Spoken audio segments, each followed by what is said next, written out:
வணக்கம். வாங்க இன்னைக்கு நாம ஒரு சுவாரஸ்யமான பயண அனுபவத்தை பத்தி கொஞ்சம் ஆழமா பார்க்கலாம். சொல்லுங்க.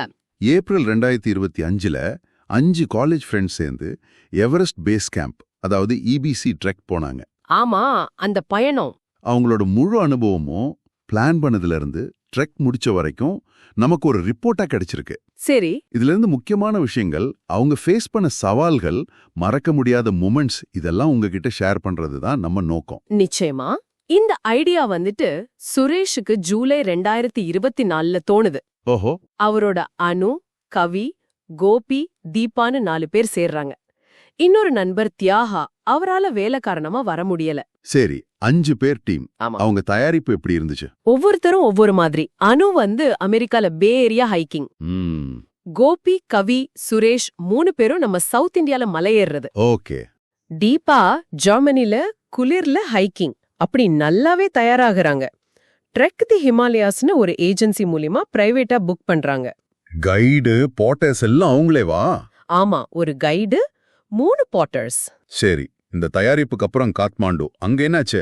கோபி முன்னாடியே போயிட்டாரா? ஆமா, கோபி ஒரு நாள் முன்னாடியே போறாரு. அங்க போய் இந்த ட்ரெக்கிங் கியர் வாங்கலான்னு பாக்குறாரு. ஆனா என்னாச்சு?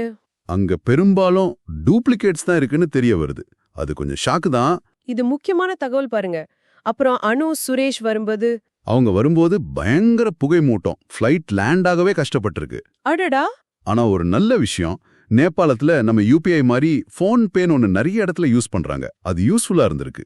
சரி, அப்புறம் லுக்லா ஃப்ளைட்ஸ் அதுவும் கேன்சல். அதே புகை மூட்டம் தான் காரணம். ஐயோ, அப்ப எப்படி போனாங்க? வேற வழி இல்லாம ரமேச்சாப்னு ஒரு இடத்துக்கு ரோடு வழியா போறாங்க. ஒரு 7 மணி நேரம். ரோடு ரொம்ப கரடுமுரடி. 7 மணி நேரமா? ஆமா. சுரேஷ்க்கு வழியில வாந்தி வேற. பாவம். ரமேச்சா போனாலும் ஃப்ளைட்டுக்கு ரொம்ப நேரம் வெயிட்டிங். கடைசியில சரி, எக்ஸ்ட்ரா செலவானாலும் பரவாயில்லன்னு ஹெலிகாப்டர்ல லுக்லா போறாங்க. ஓ, ஹெலிகாப்டர்லயா? அது சம அனுபவமா இருந்திருக்குமே. ஆமா, சிலருக்கு அதுதான் ஃபர்ஸ்ட் டைம். ஆனா செலவு அதிகம். பாருங்க, இந்த மாதிரி திடீர் மாற்றங்கள் ஹிமாலயன் ட்ரெக்ல சகஜம். கரெக்ட். லுக்லா 2860 மீட்டர் இறங்கி போட்டர்ஸை மீட் பண்ணி ஃபர்ஸ்ட் டே வாக், ஃபேக்டிங் 2610 மீட்டரை நோக்கி. ஆமா, அங்க நேபாளி சமவழின்னு சொன்னாலும் ஏற்றமா தான் இருந்திருக்கு. அப்புறம் நாம்ஷே பஜார் 3440 மீட்டர். அது ரொம்ப கஷ்டமான ஏற்றம். வழியில கழுதைகள் ஓவர்டேக் பண்ணிட்டே இருக்குமா. அங்கதான் ஹெல்த் இஷ்யூஸ் ஆரம்பிச்சதா? ஆமா, நம்சேல தான். தீபாவுக்கு ஆல்டிடியூட் மவுண்டன் சிக்னஸ், அதாவது ஏஎம்எஸ் அறிகுறிகள் ரொம்ப ஜாஸ்தி ஆயிடுச்சு. என்ன மாதிரி? பயங்கர தலைவலி, மூச்சு திணறல், பசியே இல்ல. SpO2, அதாவது ரத்த ஆக்சிஜன் அளவு 60ஸ்ல இருக்கு. ஐயோ, 60யா? ரொம்ப கம்மி. ஆமா. கவிக்கு வேற வயிற்றுப்போக்கு. டாக்டர் பார்க்கவே ஒரு $100-120 செலவாயிருக்கு. செலவு அதிகம்தான். நம்சேல அக்லிமெண்டேஷன் டே இருக்குமே. இருக்கு. அந்த நாள்ல தான் தீபாவோட நிலைமை இன்னும் கொஞ்சம் மோசமாகுது. டாக்டர் இது AMS தான் கன்ஃபார்ம் பண்ணி ஸ்டீராய்டு கொடுத்து மேல போக வேண்டான்னு சொல்றாங்க. ரொம்ப கஷ்டமான முடிவு. அதே சமயம் அங்க சிச்செஸ்டர் யூனிவர்சிட்டில இருந்து ரிசர்ச்சர்ஸ் AMS ஸ்டடிக்காக அனு, தீபா, கோபிக்கு SpO2 ட்ராக்கர் போட்டிருக்காங்க. அது ஒரு எதிர்பாராத விஷயம். அப்போ தீபா திரும்ப வேண்டியதா போச்சா? ஆமா. அடுத்த நாள் உடம்பு சரியாகல. அதனால ஹெலிகாப்டர்ல லுக்லாவுக்கு திரும்ப முடிவு பண்றாங்க. டீமுக்கு இது பெரிய கஷ்டம்தான். நிச்சயமா. லுக்லால எக்ஸ்ரே எடுத்தப்போ நுரையீரல்ல நீர் கோர்க்க ஆரம்பிச்சிருக்கு. அதாவது HP ஸ்டார்டிங்னு தெரிய வருது. அட கடவுளே. உடனே காத்மாண்டுக்கு ஹெலிகாப்டர்ல போய் அங்கிருந்து பெங்களூர் திரும்புறாங்க. பயணம் எவ்வளவு கணிக்க முடியாததுன்னு இது காட்டுது. ரொம்ப சரி. தீபா போன பிறகு மிச்ச 4 பேரு, அனு, சுரேஷ், கவி, கோபி. அவங்க டெங்போச்சே 3867 மீட்டர் போறாங்க. வழியில ரோடோடென்ட்ரான் பூக்கள் நல்லா பூத்திருக்கு. அழகா இருந்திருக்கும். அப்புறம் ஒரு கோவமான பசு இவங்கள துரத்தி இருக்கு. அப்படியா? அங்க 75 வயசுல மீரான ஒருத்தங்க இபிசி ட்ரெக் பண்றத பார்த்து ரொம்ப இன்ஸ்பயர் ஆயிருக்காங்க. ஆனா அவசரத்துல டெங்போச்சே மொனாஸ்ட்ரிய பார்க்காம விட்டுட்டாங்க. இங்க வரைக்கும் தான் இலவச கரண்ட் சிக்னல் எல்லாம் கிடைச்சதா? ஆமா. அதுக்கப்புறம் டிங் போச்சே. அங்க செடி கொடியெல்லாம் குறைஞ்சிடுது. ஃபர்ஸ்ட் டைம் ஸ்னோஃபால் பாக்குறாங்க. ஓ. ஹோட்டல்ல வெந்நீர் கிடைச்சது கோபிக்கு பெரிய சர்ப்ரைஸாம். அப்படியா? சென்னையில இருந்து கொண்டு போன புளியோதரை மிக்ஸ் அங்க சாதத்தோட கலந்து சாப்பிட்டது ஒரு பெரிய ஆறுதலா இருந்திருக்கு. வீட்டு சாப்பாடு மாதிரி. அடுத்த நாள் அக்ளிமடைசேஷன் டே. ஆனா வானிலை மோசம். பனி, காத்து. அதனால கொஞ்ச தூரம்தான் ஹைக்கிங் போனாங்க. நாகாட்சாங் பீக் போக முடியல. ஆனா தப்லாம் நல்லா தெரிஞ்சிருக்கு. சரி, அங்க சார்ஜ் பண்ண பணம் கேட்டாங்களா? ஆமா, 500 நேபாளி ரூபாய். அடுத்து லோபூச்சே.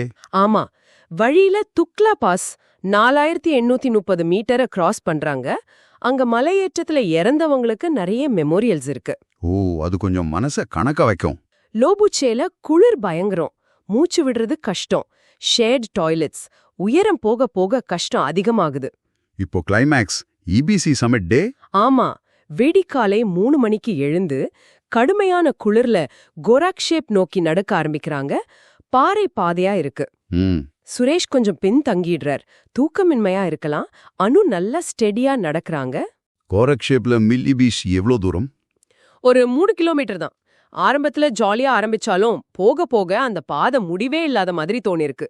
அனு ரொம்ப டயர்ட் ஆயிட்டாங்க. ஆனா இபிசி பார்த்ததும் எல்லாம் மறந்துருக்குமே. தூரத்துல பார்த்ததும் சந்தோஷம்தான். ஆனா கிட்ட போனதும் என்ன ஆச்சு? அங்க நிறைய கிறுக்கல்கள், எதிர்பார்த்த அளவுக்கு வியூ இல்ல. ஹெலிகாப்டர் ரெஸ்கியூ நடந்துட்டு இருக்கு. அந்த ஃபேமஸ் இபிசி பாறை கிட்ட போட்டோ எடுக்க பெரிய கியூ. ஓஹோ. உண்மையான கேம்ப் சைட் உள்ள போகவும் அனுமதி இல்லையா. இதுதான் இபிசி யதார்த்தம் போல. நாம கற்பனை பண்றதுக்கும் நிஜத்துக்கும் வித்தியாசம் இருக்கு. அந்த டைம்ல கோபி எல்லாருக்கும் 3D பிரிண்டட் கீ செயின் தராரு. எக்ஸ் வாஸ் அட் இபிசின்னு பிரிண்ட் பண்ணி. அது நல்ல மொமெண்ட். சூப்பர். ஆனா அந்த சந்தோஷம் நீடிக்கல. சட்டுன்னு வெதர் மாறி பயங்கரமா பனி பெய்ய ஆரம்பிச்சிடுச்சு. ஐயோ. கைடு உடனே எல்லாரையும் கோரக்ஷேப்க்கு திரும்ப கூட்டிட்டு போறார். அன்னிக்கு நைட்டு ஸ்டார்ஸ் பார்க்கலான்னு ட்ரை பண்ணா -10 டிகிரி குளிர்ல முடியல. ரொம்ப கஷ்டம். அப்புறம் இறங்க ஆரம்பிச்சிட்டாங்களா? ஆமா, பெரிச்சை நோக்கி இறங்கும்போது அனுவும் சுரேஷும் ஹெலிகாப்டர்ல திரும்ப முடிவு பண்றாங்க. அனு முன்னாடியே பிளான் பண்ணிருந்தாங்க இல்லையா? ஆமா, அனு பிளான் பண்ணதுதான் சுரேஷ் அப்போ எடுத்த முடிவு. அப்போ கவியும் கோபியும்? அவங்க 2 பேரும் நம்ஷே பஜார் வரைக்கும் நடந்தே வராங்க. வழியில மழையும் பனியும் கலந்து பெய்யுது. அடடா. நம்சேல 9 டேஸ்க்கு அப்புறம் குளிக்கிறாங்க. அதுக்கு 500 ரூபாய். அங்க நேபாளி நியூ இயர் கொண்டாட்டமும் நடக்குது. ஓ, குளியிலே ஒரு கொண்டாட்டம் தான் அப்போ. ஆமா, அப்புறம் கவியும் கோபியும் ரிட்டர்ன்ல ஹிலாரி பிரிட்ஜ்ல பஞ்சி ஜம்பிங் பண்ணிருக்காங்க. வாவ், அட்வென்ச்சர் விடல. லுக்லா வரைக்கும் நடந்து அங்க ஒரு ஜெர்மன் பேக்கரியில லஞ்ச். லுக்லால இருந்து ரமேஷாப்புக்கு ஃபிளைட்.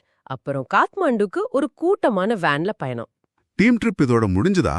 ஆமா, ஆனா கோபி மட்டும் தனியா கொஞ்ச நாள் காத்மாண்டுல இருந்திருக்கார். ஓ, அவர் என்ன பண்ணாரு?